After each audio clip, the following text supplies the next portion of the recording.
Did you know that only 10% of all IELTS test takers score above 7.5? I'll show you how I joined that top 10% and scored an overall band 8 in just 10 days.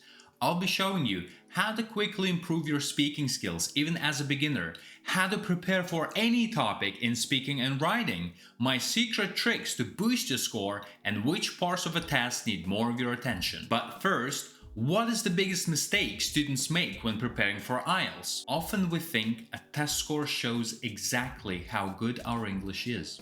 But here's the truth. IELTS is more about knowing the test than just knowing English. Many students think they need perfect English for a high IELTS score. This leads to a common mistake. They spend months improving their general English instead of preparing for the actual test. Then, even though their English gets better, they're surprised when they get a low score or fail. Think of IELTS as a driving theory test. You don't study every single detail about driving rules. You focus on the questions and answers that will be in the test. IELTS works the same way.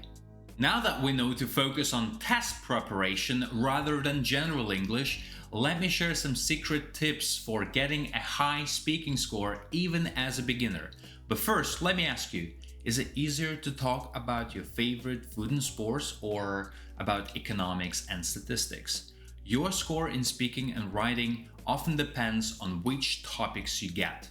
In my test, I had to talk about bags. Bags? What do I know about bags? What kind of question is that? When you get a topic like this, your mind might go blank. But here's the thing. People who can answer quickly use special frameworks. One of them is called PREP.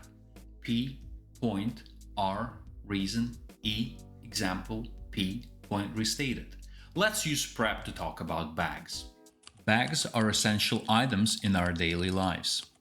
They help us carry our belongings safely and conveniently.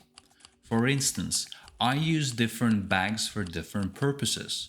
My gym bag is large and durable, perfect for carrying workout clothes and shoes.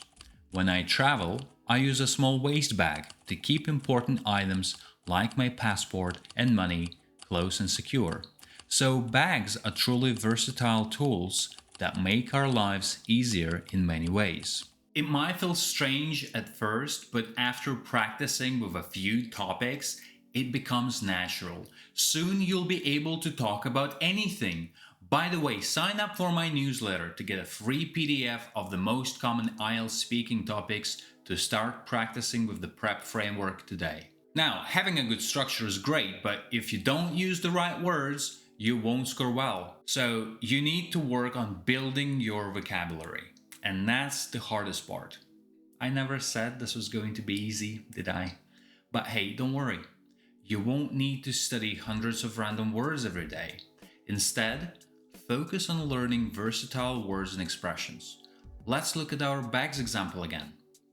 See how we used words like essential, convenient, and versatile?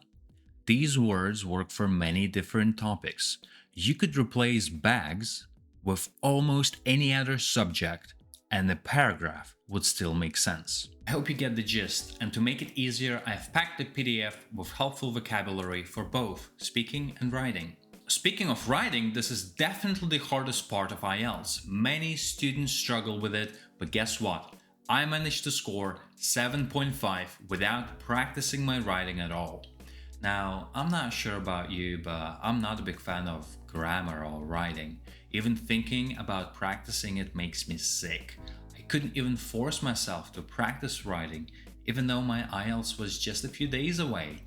If you follow the principle I'm about to show you, you'll be able to answer any test question clearly and logically and score high. And the secret here is to generate ideas quickly and insert them into a structure that helps you answer the question rather than spending months practicing your writing until you see results. So, the very first thing I want you to do is to paraphrase the question in your introduction. Now that our introduction is out of the way, we move to the fun part, where we brainstorm our ideas. We have our task question in the center.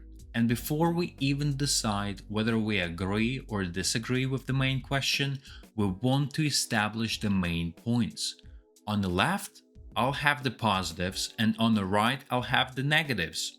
Now, think of the vocabulary to discuss each of these points. To achieve the highest score, the vocabulary should be accurate and appropriate. Based on the output, decide whether you agree or disagree. We can now insert our ideas and explain them, and don't forget to include examples. Lastly, in a conclusion, we want to tie our points together and provide a balanced view. If you decide to agree, your positive points should prevail either in number or importance, and the other way around if you decide to disagree.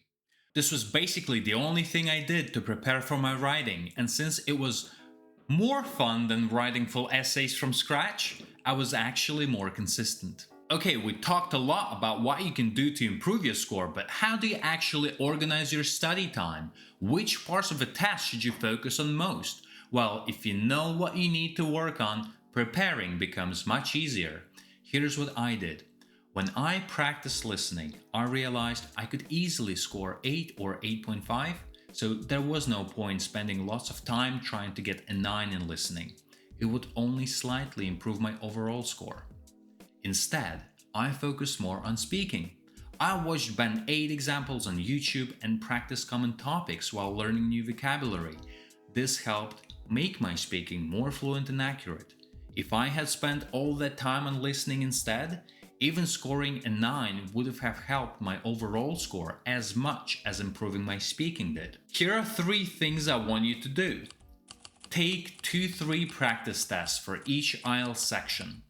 Figure out which parts are easy for you, which parts are really hard, and which parts you can improve quickly with practice.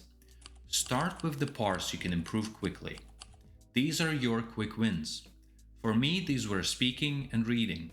The reason why we want to focus on those quick wins and not the most challenging bits is that it will take you less time to get to your dream score.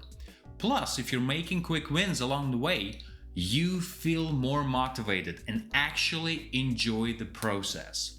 When you enjoy the process, studying doesn't feel like a chore. You feel motivated and energized. And remember, it's normal to feel nervous. IELTS is just a temporary challenge on your path to bigger goals. Earlier, we talked about building vocabulary. If you want to learn more everyday English expressions, check out my video analyzing Timothée Chalamet's interview. Until next time, bye.